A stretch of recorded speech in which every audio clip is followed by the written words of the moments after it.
Yebo ngambe sizwile ngodadewethu lapha ke uMagambiza waseMpilo hospital. Audio le memethekayo esigcwele umhlaba wonke ezwiswa ubuhlungu. Ngithe ngumvakatshela ngizokuzwa iqiniso kuye angitshela ukuthi ke uhamba kunjani. Ngiyaphila baba kunjani? Uzwane nami? Ngayenza i-accident mhla ka 3 January ngivele eKariba ngibuye eMaswingo but i-accident le ngayenzela eHarare. Sure. Sorry mom. Yeah. I-accident le ngayenzela eHarare. Sesingena eHarare duze loWestgate.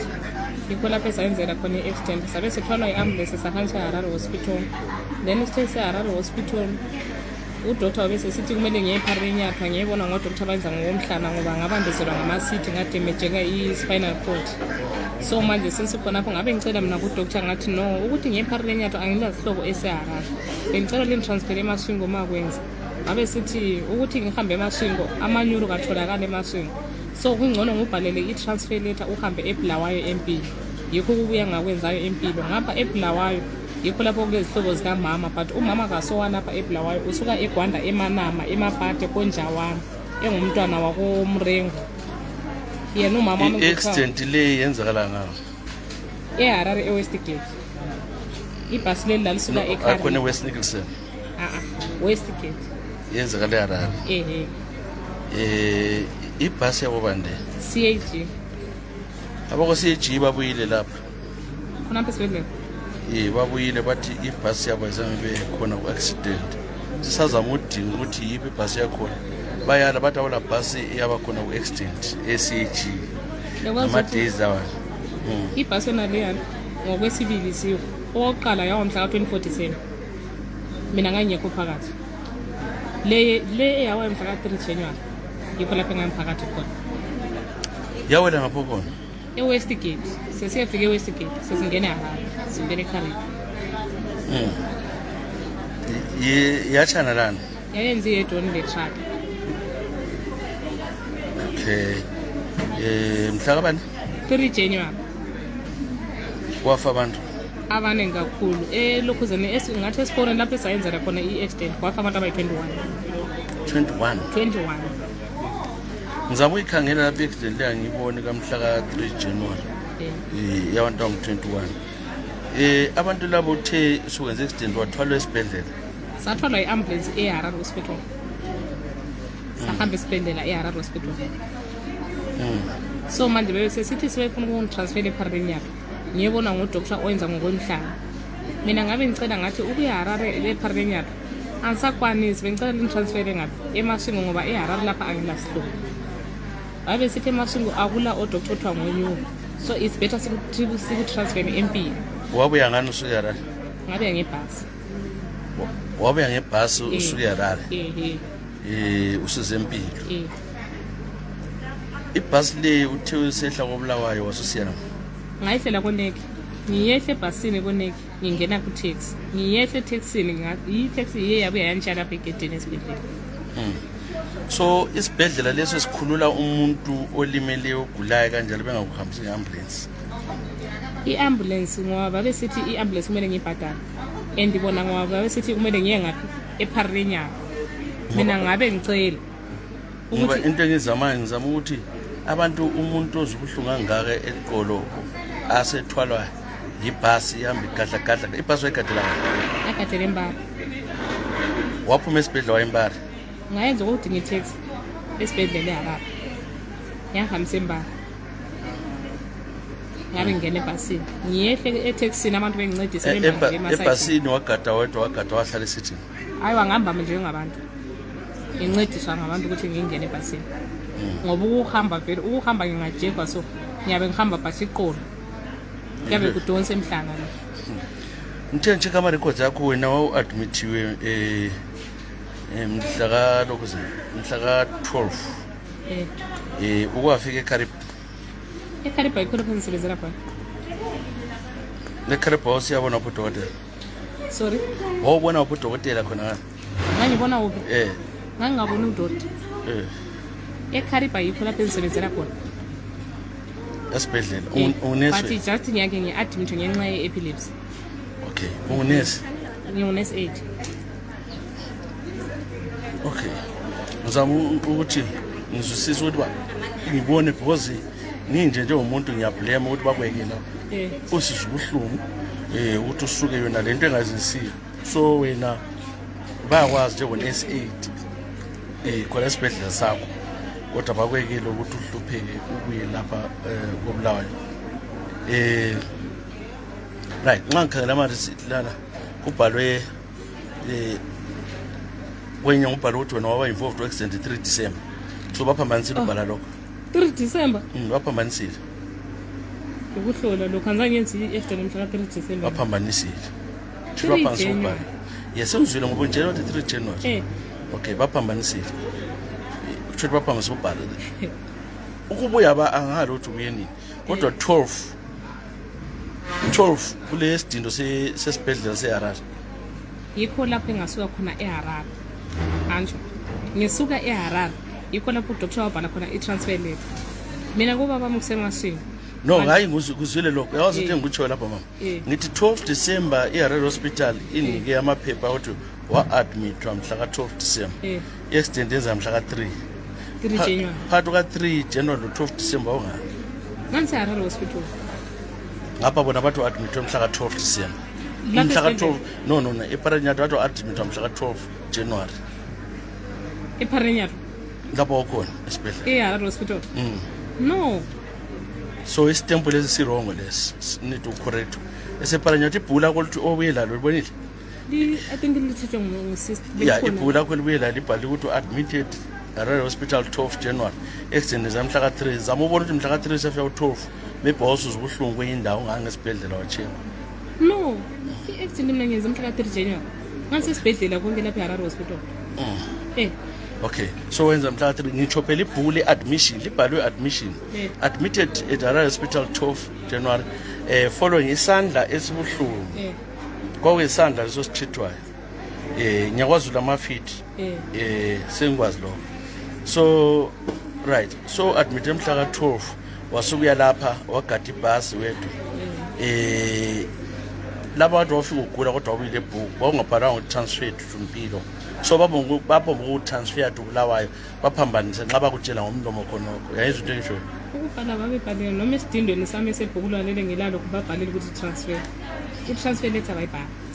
Okay, ayikuthi ukuthi abona amanesi labanike yona azangenze. So ngiyakuzwa ukuthi uyafuthelwa and lokuthi njalo amaphilisi lawo ongafuna ukwanatha ukuthi banga prescribe indaba ongafuna wanatha lawo epilepsy. Baba namhla yikho lapho ngiyaya lokunatha amaphilisi lawo angaqala namhlanje ukwanatha. Umnyaka wesi-12 nginatha amaphilisi lawo. Namhla yikho lapho ngiyaya lokunatha amaphilisi ukuthi ngithe epilepsy ukuthi kuyasiza. Since 2012 until now nginatha amaphilisi lawo. Ngibe ngisithi ngingayekela namhla ukwanatha ngiyenza. Ngiyabe ngiwina. Ngiyakuzwa ngoba into esungikhathaza nxa amadokotela sithi imithi laba kunayo leminya khona awufuna ukuyinatha. Wena ukhala ngani kakhulu abantu ufuna bakuncedisa ngani? Imali zani zokuthenga ndani kakhulu. Imithi ukuthi angifuna ukuyinatha khonapho so ukulivosa. Imithi ukuthi angifuna ukuyinatha yipi? Umuntu obhalwe epilepsy obhalele wona angikwazi ibizo lawo mina ngisodokotela but anto nxa ngisizokhuluma labantu ngiyaqala ngibuza ukuthi umuntu lo uncedo bani olufunayo basithi ayiphilisi lawa khona kodwa akafuna ukwanatha. Kule maphilisi odwa ngabhale ukuthi diclofenac and babebhale kuyi-injection mina ngama-ulcers. I-diclofenac ngaphunga uyihlatshwa eda nginathi iphilisi lakhona ama-ulcers asuke. So ngabachasisela uDr. wokuqala ngamchasisela asizwana naye. Wabe sithi amfuni ijekiseni ngame which means kule inye ngifuna mina ngabe ngisithuleke. Wabe kubuya uDr. Mtariso ngabe ngimchasisela wabe sithi and for sure umuntu lama ulcers kahlahla in diclofenac wabe stop. Ngabe sithi kungcono limbhalele iparacet wabe mbhalele iparacet IV. So yiyo ebhalwe ebhukwini la efuna ukuthenga. Okay, akuzwa. So kathesi ungakhonza uhlala ukuhlala ngikwanisa kubuhlungu. Asithi susuka lapha sengutransfer to Gwanda. So kumele beambulance kathesi. Ngoba kodwa ngibona ukuthi wena usuka ngale wagada ibhasi. Wasihambela wedwa eMbari. Wagada ibhasi wabuya koBulawayo, wehla koNeki, wangena etaxini wabuya ke eMpilo. ngizama ukuthi nxa singalokhuza ukuthi uthwase eGwanda ungakwanisa ukuhamba ngaphunga ukuthola assistance engancedisa ukuphuma lapha ngizama ubona ukuthi ulimele unganani phela nxa ulimele ibheki ngaphansi ungasasebenza enyaweni kusho ukuthi angeke unyathele ukuhamba bathi ngingaba nje other side and other side ngiyakwanisa ukuzama uyakwanisa unyathela ngizama ubona ukuthi awulimalanga ne-spinal cord uyanyathela khona kunyathela nganyathela no ngiyakuzwa ukuthi anti usukile e-Harare hospital wayembari wagada so ngikuthi ukuthi wawuhamba lapha ngangahambi ngenyawo ngohamba nakho ichiminzi ikhona phela engazisisikhona ngohamba ngiphume ewadinga ngiphelezela ngamanesi ngathatha i-taxi yaye ngishiya embali ngiyehla etaxini ngi-assista ngabantu ngingena ebhasini malesosisi so uthe uphuma ebhasini koneke-ke ngancediswa ngabantu ngangena etaxini yebe yanishiya lapha eminyango yelokhuzana we-area ye-casualty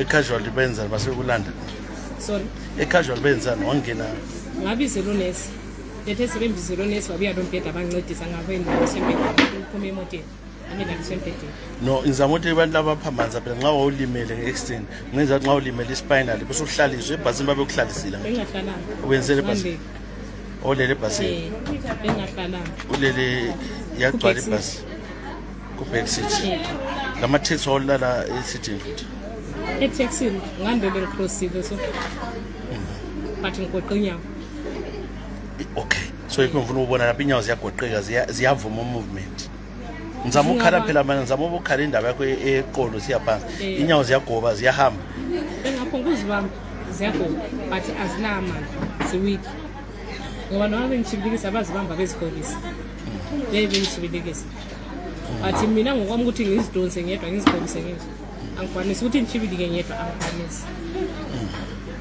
okay so ayafuna ukuhlupha isikhathi esiningi nje umuntu ongezwa kuhle so lapha vele kini kwa uthi baba kusemaswini engwenezi district chief mazethese omama mtsekwami emanama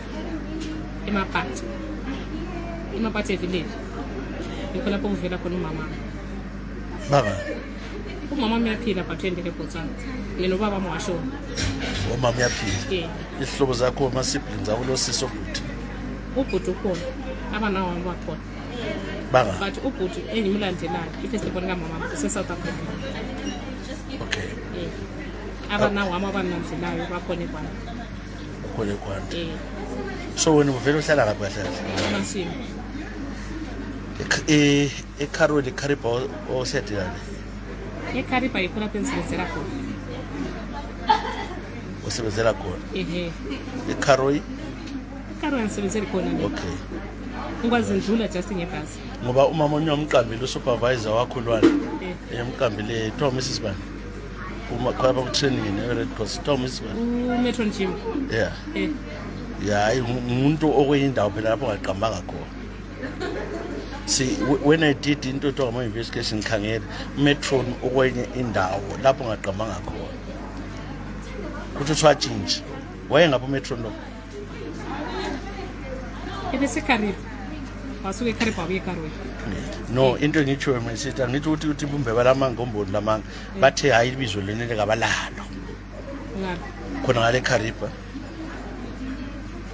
eHarare hospital bayaconfirm bathi wena ungeniswe mhla ka-12 awungena ngamhla ka-3 so bikwade ngikubuza ubona niyakuhlupha uthi mhla ka-3 siyafika ku-12 wawunga kodwa nothi waseHarare hospital so kutsho ukuthi kukhonapho-ke ongaqondakali khonapho so eKariba lona usister kakho usister lo simthole ibizo lelana sitholile umuntu lo wadi hayi kangimazi lo ulelinye ibizo losebenzisayo okay uthe kakwazi so right ano ngifuna ukuthi uncedakala uncedakala into ezifunekayo kahle bengatreat into engayisiyo so that singabalazi iqiniso lamadokotela anguncedisa into eyiyo and ungali futhi laloko abathi kunathi ngoba kuyakusiza okay so ilokozeni ibhasi naleyo uCG sengikhulume layo umnikazi siyakhuluma namabosses abanye babuyile empilo la sebebuyile bathi akula bhasi yabo involved accident kungenza ukuthi waphambaza wabona ne-CAG ingaso CAG njalo ngelanga lelo likhuluma ngalo kulabantu abangu-21 abafayo ebhasini accident so kuthi akuthi lo muntu akutshela ingakutshela into engayisiyo so angikwazi kodwa engikutshoyo ukuthi sesikhangela abantu ngaleyo langa senzama udinga le mapholiseni akula accident yabantu abangu-21 eWestgate eHarare ngalelo langa so kuthi ukuthi kwesikhathi enxe wezwa kuthiwa yi-21 enxe babengaso-21 enxe bafikanga i-CAG wenza lokuthi wabona ibhasi enxe eyi-green njengayo bacanda i-CAG bathi bona bala accident bathi bavuma ukuthi bazosinika amabhuku wonke sibuza amapholisa eHarare yathi CAG yeze ngibe khona u-accident ngelanga leli esikhuluma ngalo accident yayenzakala kubo yakudala ulwalo umnyaka kodwa so which means ukuthi ngizwile lapho ngilimalele nga yikho phela kumangalisayo ukuthi uthi ngabe ukuthi ulimalele ngakuthi kumbe njengomuntu walimalayo kungenzakala ukuthi wagcina ukhohlwa okulomnya ukuthi ibhasi liya ne-CAG anto ulimele kakhulu wathola i-ambulance wawungaboni phela i-ambulance ngawuthole ulimele u-accident yabangaboni okwenzakalayo isikhathi esiningi bona wabona ukubona ngambona but ngingena ibhasi lengazibonela ayikhona ukuthi ngibuzile kumbe njalo ukuthi ngiyezwa wazibona ukuthi yiyo i-CAG yayi-CAG le i-CAG evele khariphi enyamunge erenkini so bayala akukho emapholiseni la kodwa bengicanda i-CAG bodwa sathi hayi mana sibuze namapholisa amapholisa athi asila report ye-accident endaweni ngalelo langa so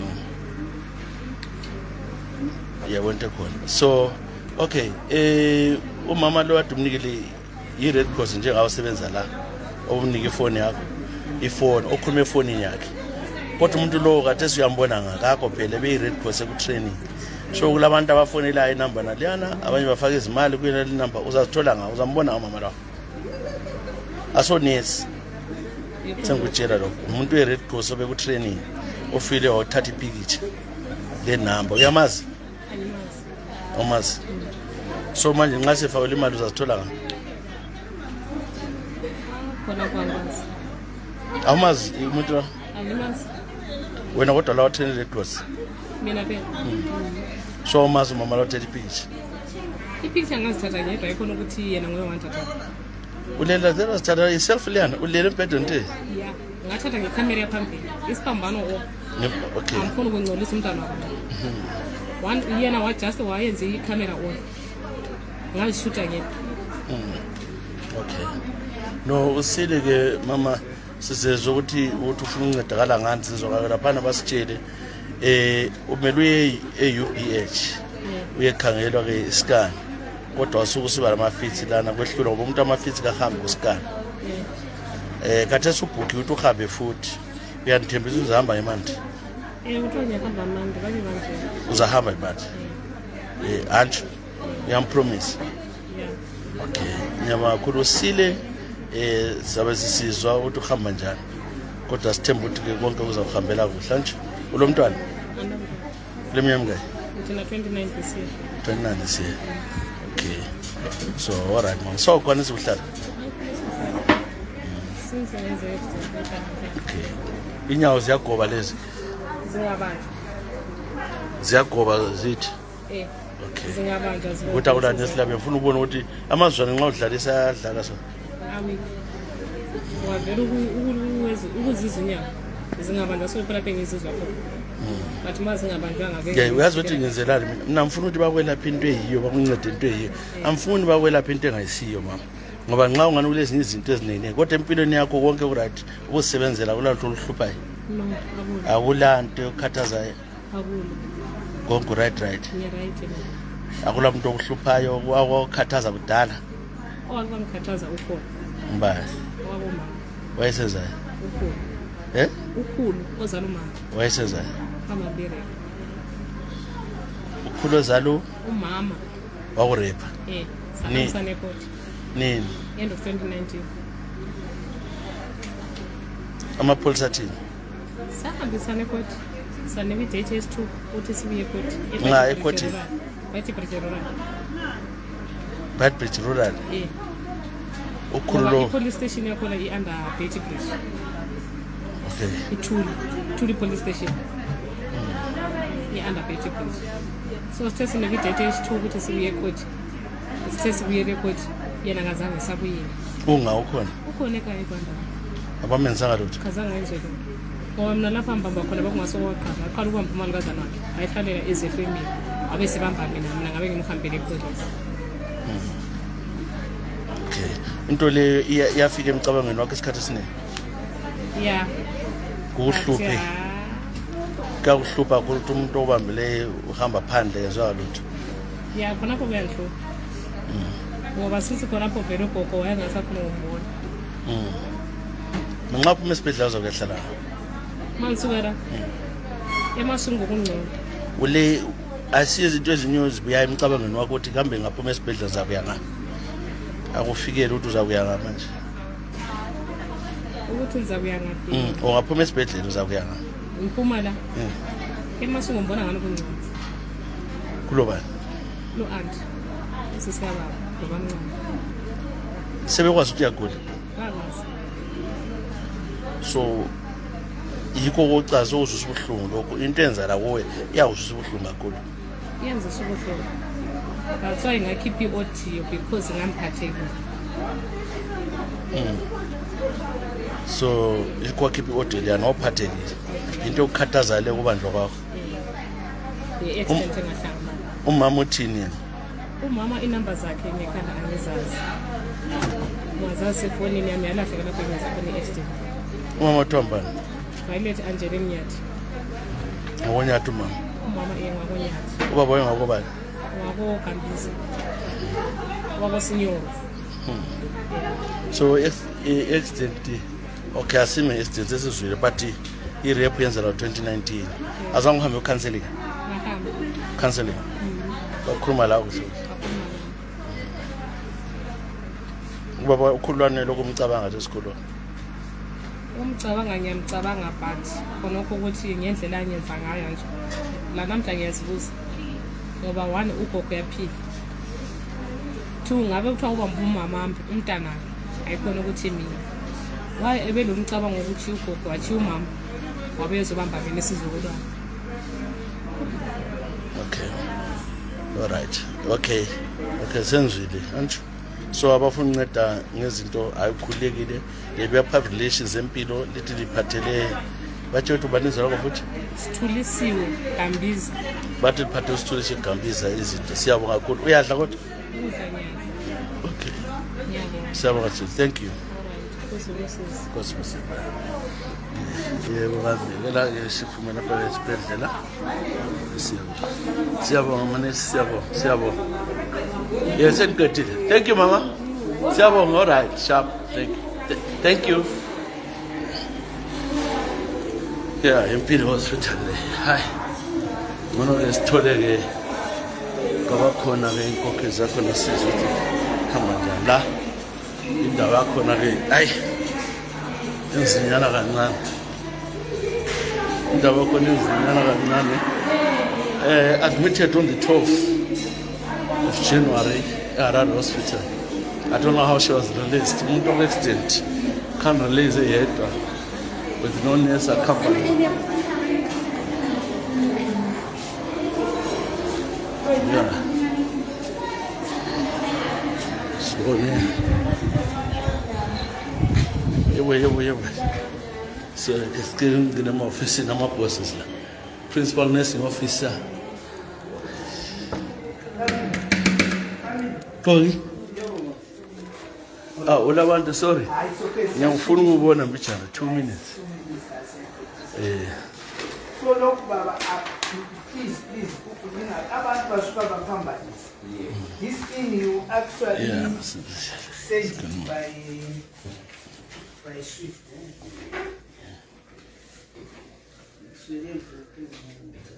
Yeah.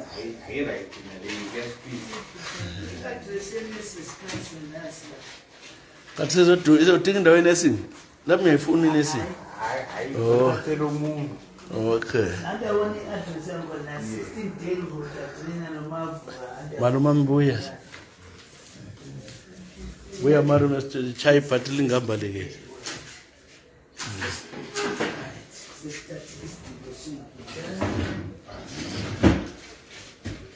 Ngingayivula ingcwaba langini.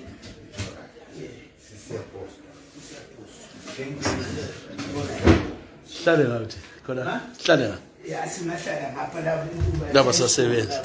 Oh. Silapha kodwa. Okay.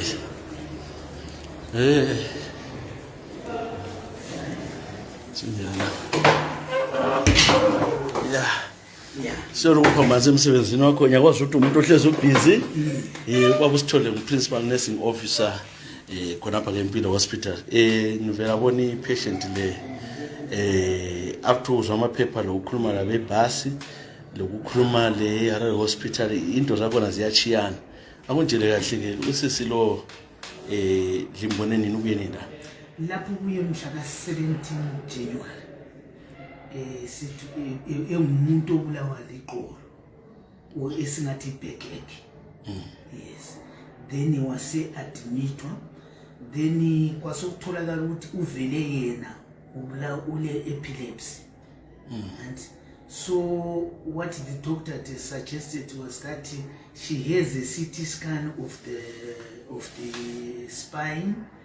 Then we see whether there's an injury or if there's no problem. Then the CT scan will also tell us how bad the epilepsy is. So, but because she continued showing signs of fitting, like she was not fit, we can take her to UPH. So we'll be now giving her some epileptic medication to control the fits. Then of late she was showing signs of improvement, and she's booked to go and have the CT scan on Monday. Basically, when she came here, she came by what? We don't know, but according to her and her illness, she said she came by taxi, but from where we don't know. Right, she said she actually boarded a bus. She left Harare hospital and then boarded a bus to Bulawayo because she said she told them that she needs to be transferred to Bulawayo. They allowed her. In a normal situation, when a patient is involved in an accident like that, do you just let go and say go to another hospital and give a transfer letter? I'm not quite well. I cannot deny what, but from the look of things, it was going to be better if that claim was supported by the hospital documents. But in the hospital documents she's having, it doesn't show that she was ever admitted at Harare. Yeah. So on the 12th of January, but on 12th of January, there is a stamp for outpatient. Outpatient meaning she was not admitted.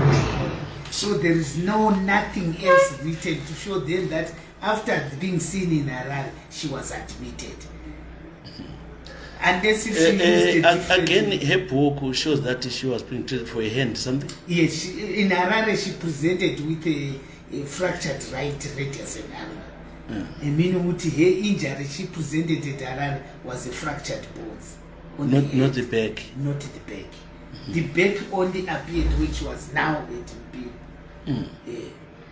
But already there are other issues about Kariba and Mrs. Sorenso. She's been all over. Yeah, I was talking to somebody who is from Kariba because initially we had been meant to understand that she's a member of staff.